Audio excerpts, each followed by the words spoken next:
Xi'an Kannada ವೀಕ್ಷಕರೇ, ಇವತ್ತಿನ ಬೆಳಗಿನ ವಿಶೇಷ ಪ್ರಸಾರಕ್ಕೆ ಸ್ವಾಗತ. ಇವತ್ತು ನಿಮ್ಮ ಮುಂದೆ ನಾನು ತರ್ತಾ ಇರ್ತಕ್ಕಂಥ ಪ್ರಮುಖವಾದ ವಿಶೇಷ ಪ್ರಸಾರ ಅಂತಂದರೆ ರಾಹುಲ್ ಗಾಂಧಿಯವರು ಗಾಂಧಿ ಮಾರ್ಗವನ್ನು ಅತ್ಯಂತ ಪ್ರಬಲವಾಗಿ ಹಿಡಿದಿದ್ದಾರೆ. ಸೊ ನಾವೇನು ಕಳೆದ ವಾರ ಒಂದು ಗೈಡ್ ಅಂತಲೇ ಹೇಳಿದ್ದೋ, ಒಂದು ಸಲಹೆ ಅಂತಲೇ ಕೊಟ್ಟಿದ್ದೋ, ಇದನ್ನು ಅವ್ರಿಗೆ ತಲುಪಿಸಿದ್ದಾರೆ ಮತ್ತು ಅವರು ಸಾಕಷ್ಟು ಬಾರಿ ಅದೇ ದಾರಿಯಲ್ಲಿ ಮಾತನಾಡ್ತಿದ್ದಾರೆ ಮತ್ತು ಮಹಾತ್ಮ ಗಾಂಧಿಯನ್ನ ಚೆನ್ನಾಗಿ ಅಧ್ಯಯನ ಮಾಡ್ಕೊಂಡಿದ್ದಾರೆ ಅಂತ ಕಾಣಿಸಿದೆ.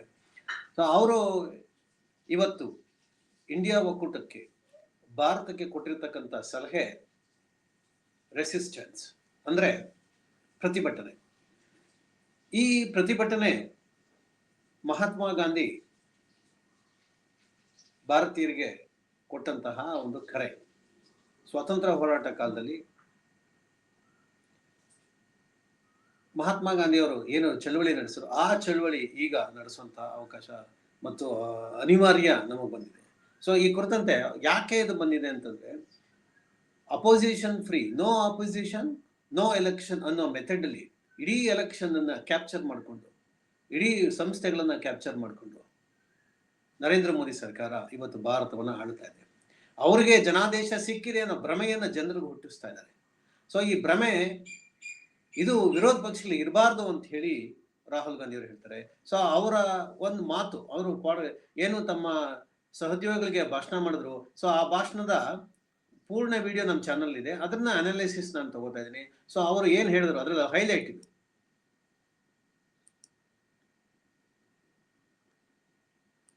We have to get away from a certain idea. Mamta ji is not 100% sure, but she is about 90% sure that her election was stolen. Uddhav ji is 40% sure that his election was stolen. My brother Tejashwi is 40% sure. Listen, 100% the elections are being stolen. Please remove any doubt from your minds. ಇದು ರಾಹುಲ್ ಗಾಂಧಿಯವರ ಮಾತು. ರಾಹುಲ್ ಗಾಂಧಿ ಅವರು ಈ ಮಾತನ್ನ ಹೇಳ್ತಾ ಇರ್ಬೇಕಾದ್ರೆ, so ಅವ್ರಿಗೆ ಈ ಒಂದು ಐಡಿಯಾ ಅಂದ್ರೆ, ನಿಮ್ಗೆ ಏನು ಅನುಮಾನವೇ ಇಟ್ಕೋಬೇಡಿ, 100% ಇದು ಸ್ಟೋಲನ್ ಆಗಿದೆ. ಸೊ ಈ ಸ್ಟೋಲನ್ ಆಗಿರ್ತಕ್ಕಂಥ ಮ್ಯಾಂಡೇಟ್ ಅನ್ನು ಇಟ್ಕೊಂಡು ಅವರು ನಮ್ಮನ್ನು ಆಳ್ತಾ ಇದ್ದಾರೆ ಮತ್ತು ಈ ಒಂದು ಇಲ್ಲಿ ಬಹಳ ಪ್ರಮುಖವಾಗಿ ಏನು ಒಂದು ವ್ಯವಸ್ಥೆಯನ್ನ ಮಾಡ್ತಾ ಇದ್ದಾರೆ. ಸೊ ಈ ವ್ಯವಸ್ಥೆಯನ್ನ ನಾವು ತಡಿಬೇಕು ಅಥವಾ ನಿಲ್ಲಬೇಕು ಅಂತಂದ್ರೆ, ಸೊ ನಾವು ರೆಸಿಸ್ಟ್ ಮಾಡಬೇಕು. ಸೊ ಆ ರೆಸಿಸ್ಟ್ ಅನ್ನೋ ಕಾನ್ಸೆಪ್ಟ್ ಎಲ್ಲಿಂದ ಬಂತು ರಾಹುಲ್ ಗಾಂಧಿ ಅವರಿಗೆ ಅಂದ್ರೆ, ಒಂದು ನಾವು ಬಹಳ ಕಳೆದ 2019ರಿಂದ ಹೇಳ್ತಾ ಇದೀವಿ, ಎಲೆಕ್ಷನ್ ರಿಗ್ ಆಗ್ತಾ ಇದೆ. ಸೊ ಇದು ಯಾವುದೇ ಕಾರಣಕ್ಕೂ ಇದು ಇಲ್ಲಿ ಎಲೆಕ್ಷನ್ ಫೇರ್ ಆಗಿಲ್ಲ ಅಂತೇಳಿ. ಸೊ ಈ ಕುರಿತಂತೆ ರಾಹುಲ್ ಗಾಂಧಿ ಅವರು ಏನು ಇಂಡಿಯಾ ಒಕ್ಕೂಟದ ಒಂದು ಸಭೆಯಲ್ಲಿ ಮಾತನಾಡಿದಂತ ಭಾಷಣವನ್ನ ಅವರು ಕೇಳಿಸ್ತಾ ಇದ್ದಾರೆ. ಸೊ ಆ ಭಾಷಣ, ಯಾಕೆ ಅವರ ಭಾಷಣ leadership met in Delhi. Here is the speech I gave them. I wanted you to hear it as well. Thank you. I would like to welcome all of you here today. Thank you for coming. Many years ago, I got into an argument with a very good friend of mine. I told him, what you're doing is completely unfair.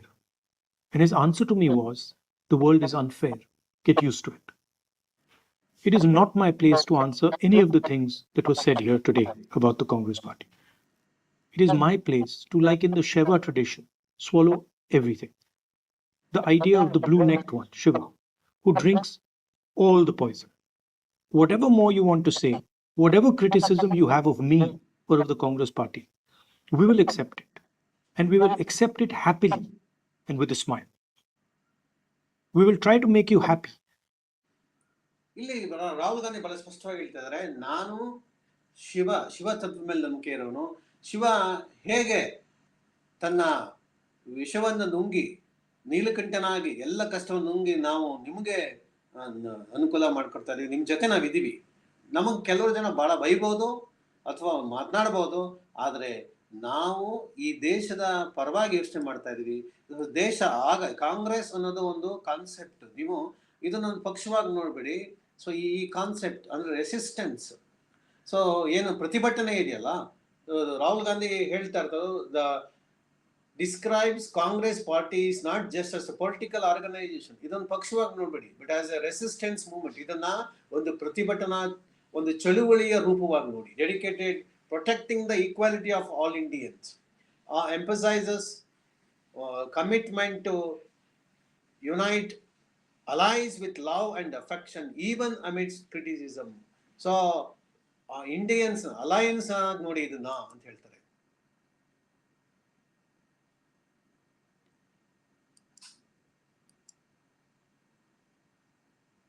ಇನ್ನು resistance, ಯಾಕೆ ನಾವು ಈಗ resist ಮಾಡಬೇಕು ಅಂದ್ರೆ, ಯಾಕೆ ಪ್ರತಿಭಟನೆ ಮಾಡಬೇಕು ಅಂತ ಹೇಳಿ, he argues that the traditional political instruments used by opposition parties no longer function because by the BJP and RSS save capture.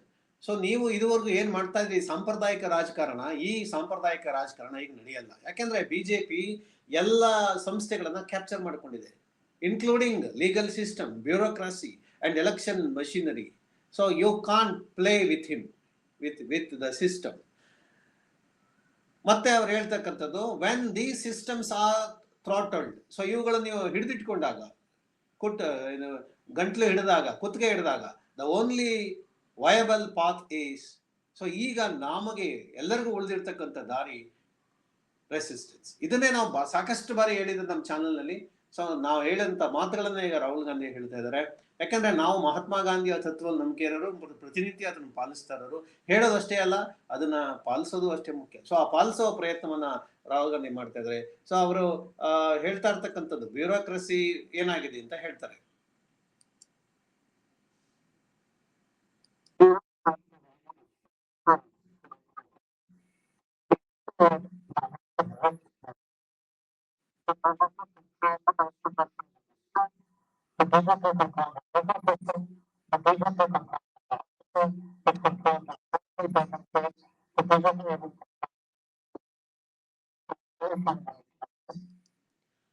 ಬಹಳ ಸ್ಪಷ್ಟವಾಗಿ ಹೇಳಿದ್ರು. ಆಮೇಲೆ ಅವ್ರು ಹೇಳ್ತಾರೆ, he contends what when these systems are throttled, only viable path resistance. So resistance ಮಾಡದೇನೆ ನಮಗೆ ಬೇರೆ ದಾರಿ ಇಲ್ಲ ಅಂತ ಹೇಳ್ತಾರೆ. ಸೊ ರಾಹುಲ್ ಗಾಂಧಿಯ ಮಾತುಗಳು.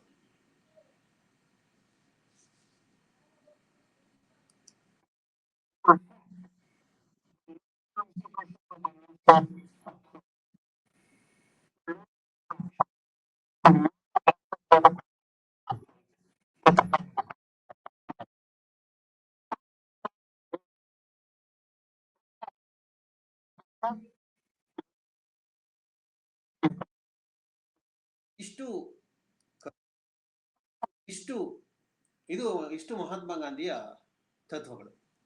ಸೊ ಮಹಾತ್ಮ ಗಾಂಧಿಯ ಐಡಿಯಾಲಜಿ, ಇದನ್ನೇ ಇಡೀ ವರ್ಲ್ಡ್ ವೈಡ್ ಇದನ್ನ ಒಪ್ಕೊಳ್ಳಲಾಗಿದೆ, ಅದನ್ನು ಪಾಲನೆ ಮಾಡಲಾಗ್ತಾ ಇದೆ.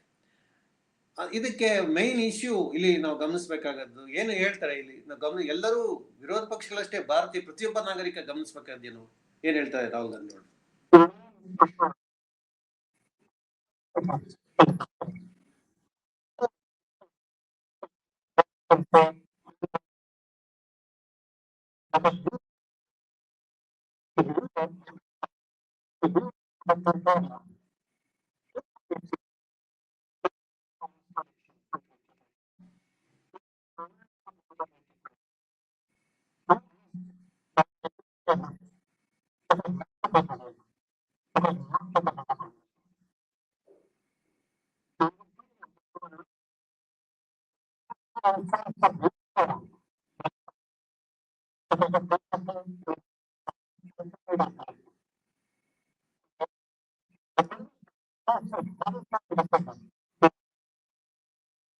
ನೋಡಿ, ಇಡೀ ಹಿಡಿತ ಬಹಳ ಬಿಗಿ ಆಗ್ತಾ ಇದೆ. RSS ಮತ್ತು ಬಿಜೆಪಿ ಹಿಡಿತ ಬಹಳ ಬಿಗಿ ಆಗ್ತಾ ಇದೆ. ಸೊ ಈ ಬಿಗಿ ಆಗ್ತಾ ಇರ್ತಕ್ಕಂಥ ಈ ಹಿಡಿತನ ತಪ್ಪಿಸ್ಕೊಳ್ಳೋದಕ್ಕೆ ಒಂದೇ ಮಂತ್ರ, ಅದು ರೆಸಿಸ್ಟೆನ್ಸ್.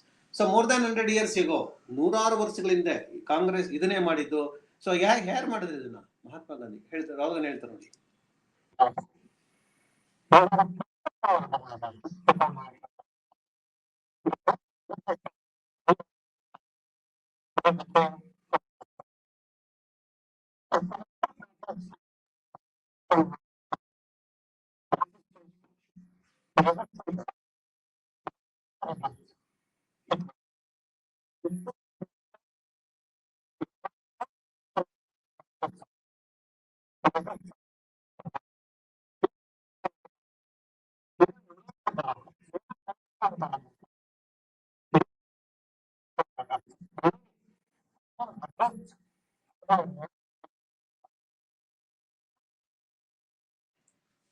ನೀವು ನಮಗೆ ಅನ್ಯಾಯ ಮಾಡಕ್ಕಾಗಲ್ಲ, ನೀವು ನಮಗೆ ದ್ರೋಹ ಬಗೆಯಕ್ಕಾಗಲ್ಲ, ನಾವು ನಿಮ್ಮನ್ನ ಪ್ರತಿಭಟಿಸ್ತೀವಿ. ಇದು ರಾಹುಲ್ ಗಾಂಧಿ ಹೇಳ್ತಾರೆ. ಇದು ನಾನು ಕಂಡುಕೊಂಡಿದ್ದೀನಿ.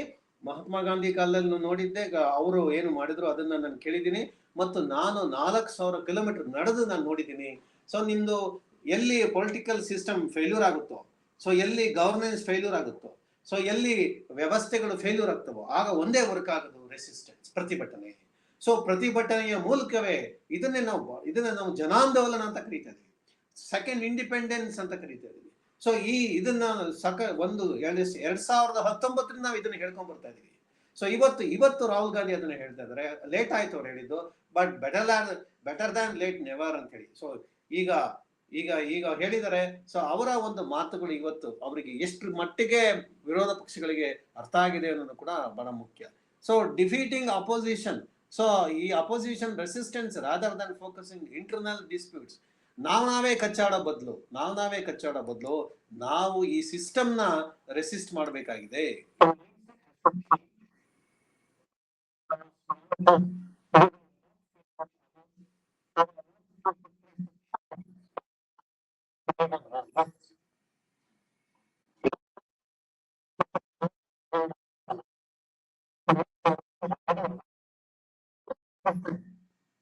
ನೀವು ಇನ್ನೊಂದು ಎಲೆಕ್ಷನ್ ಗೆಲ್ತೀವಿ ಅಂತ ಅನ್ಕೋತಾ ಇದ್ದ, ಖಂಡಿತ ನೀವು ಎಲೆಕ್ಷನ್ ಗೆಲ್ಲಕ್ಕಾಗಲ್ಲ. ನೀವು ಎಲೆಕ್ಷನ್ ಗೆಲ್ಲಕ್ಕಾಗಲ್ಲ, ಪ್ಲೀಸ್ ಅಂಡರ್ಸ್ಟ್ಯಾಂಡ್ ಅಂತಾರೆ ರಾಹುಲ್ ಗಾಂಧಿ. ಇದನ್ನ ನಾವು 2019 ಹೇಳಿದ್ವಿ, ಸರ್ ನೀವು ಯಾವುದೇ ಎಲೆಕ್ಷನ್ ಗೆಲ್ಲಕ್ಕಾಗಲ್ಲ, everything has captured, you can't do anything. So 1000 programs we have done. Now Rahul Gandhi is telling, please understand, already next election already won, they have won, there is no doubt. Continue ಮಾಡೋಣ, ಏನ್ ಹೇಳ್ತಾರೆ ನೋಡ.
ನೋಡಿ, ಬಹಳ ಸ್ಪಷ್ಟವಾಗಿ ಹೇಳ್ತಾರೆ. ಪ್ರತಿಯೊಂದು ವ್ಯವಸ್ಥೆ, ಮೀಡಿಯಾ, ಸೋಷಿಯಲ್ ಮೀಡಿಯಾ, ರಾಜಕೀಯ ವ್ಯವಸ್ಥೆ, ಪ್ರತಿಯೊಂದು ಕೂಡ ಈ ಸರ್ಕಾರ ಅಧಿಕಾರದಲ್ಲಿ ಇರಬೇಕು ಅನ್ನೋ ಕಾರಣಕ್ಕೆ ಎಲ್ಲ ಅಲೈನ್ ಆಗಿದೆ ಮತ್ತು ವ್ಯವಸ್ಥಿತವಾಗಿ ಕೆಲಸ ಮಾಡ್ತಾರೆ. ಸೊ ಇದನ್ನ ನೀವು ಸಾಂಪ್ರದಾಯಿಕವಾಗಿ ಗೆಲ್ಲಕ್ ಸಾಧ್ಯವೇ ಇಲ್ಲ. ಪ್ರತಿಭಟನೆ ಮಹಾತ್ಮ ಗಾಂಧಿಯ ಅಸ್ತ್ರ, ಪ್ರತಿಭಟನೆಯ ಮೂಲಕವೇ ನೀವು ಗೆಲ್ಲಕ್ ಸಾಧ್ಯ ಅಂತ ಹೇಳ್ತಾರೆ ರಾಹುಲ್ ಗಾಂಧಿ. ಸೊ ರಾಹುಲ್ ಗಾಂಧಿ ಅವರು ಹೇಳ್ತಕ್ಕಂಥ ಮಾತು, ಸೊ ಇದು ವಿರೋಧ ಪಕ್ಷಗಳಿಗೆ ಅರ್ಥ ಆಯ್ತಾ?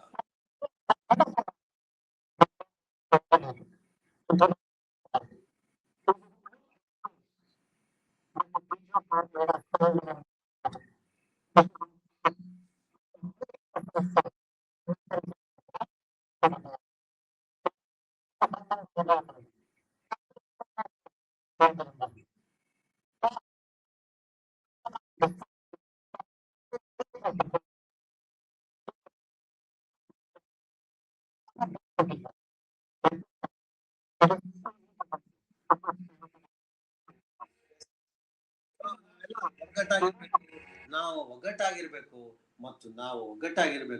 ಮತ್ತು ಪ್ರತಿಭಟನೆ ಮಾಡಬೇಕು. ಆಗ ಮಾತ್ರ ನಾವು ಈ ಬಿಜೆಪಿಯನ್ನ ಗೆಲ್ಸೋದಕ್ಕೆ ಅಥವಾ ಸೋಲ್ಸೋದಕ್ಕೆ ಸಾಧ್ಯ.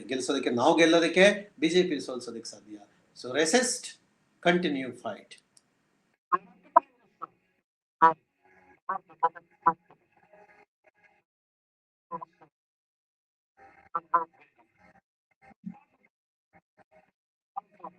So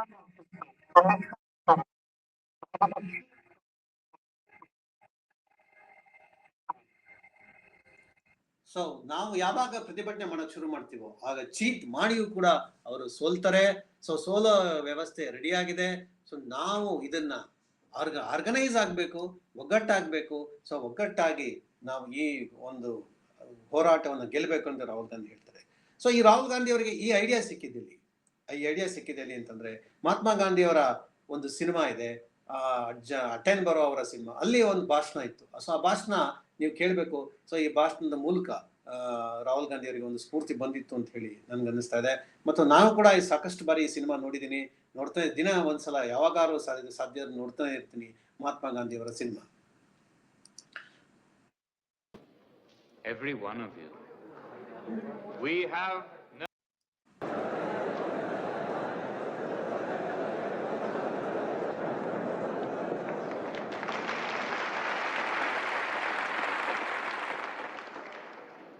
I want to welcome you all. Every one of you. We have no secrets.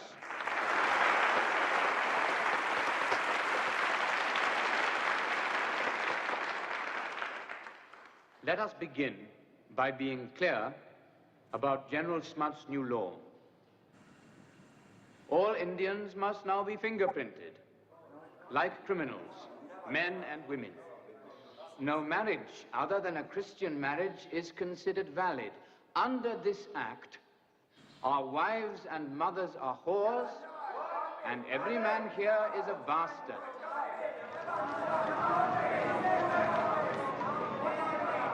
He has become quite good at this. And a policeman passing an Indian dwelling, I will not call them homes, may enter and demand the card of any Indian woman whose dwelling it is. Understand? He does not have to stand at the door. He may enter. I will not allow it. I swear to Allah, I'll kill the man who offers that insult to my home and my wife, and let them hang me.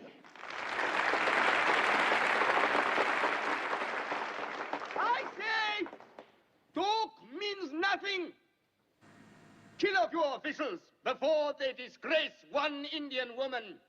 Then they might think twice about such laws. In that cause, I would be willing to die.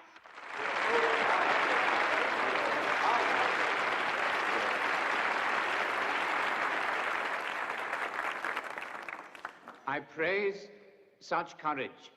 I need such courage because in this cause I too am prepared to die. But, my friend, there is no cause for which I am prepared to kill. Whatever they do to us, we will attack no one, kill no one, but we will not give our fingerprints, not one of us. They will imprison us, they will fine us, they will seize our possessions, but they cannot take away our self-respect if we do not give it to them. Have you been to prison? They beat us and torture us. I say that we I am asking you to fight against their anger, not to provoke it. We will not strike a blow,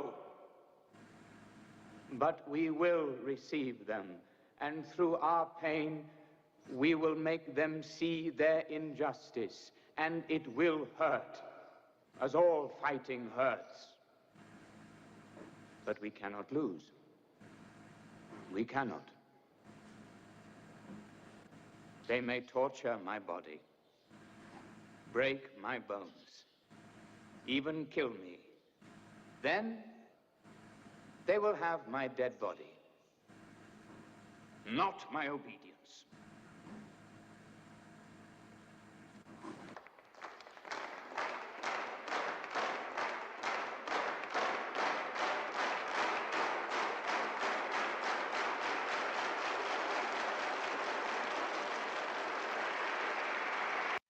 ಇದು ಅಹಿಂಸೆ, ಇದು resistance, ಇದು ಗಾಂಧಿ ಸ್ಫೂರ್ತಿ ನಮ್ಮೆಲ್ಲರಿಗೂ ಸಿಗ್ಲಿ. ನಾವು ಮತ್ತೆ ಇಡೀ ಹೋರಾಟ ಮಾಡಿ ಇನ್ನೊಂದು ಎರಡನೆಯ ಸ್ವಾತಂತ್ರ್ಯ ಸಂಗ್ರಾಮ ಹೋರಾಟ ಮಾಡಬೇಕಾಗಿದೆ. ಮುಕ್ತ ಚುನಾವಣೆ ವ್ಯವಸ್ಥೆಯನ್ನು ತರಬೇಕಾಗಿದೆ, ಪ್ರಜಾಪ್ರಭುತ್ವ ಉಳಿಸಬೇಕಾಗಿದೆ. ನಮಸ್ಕಾರ.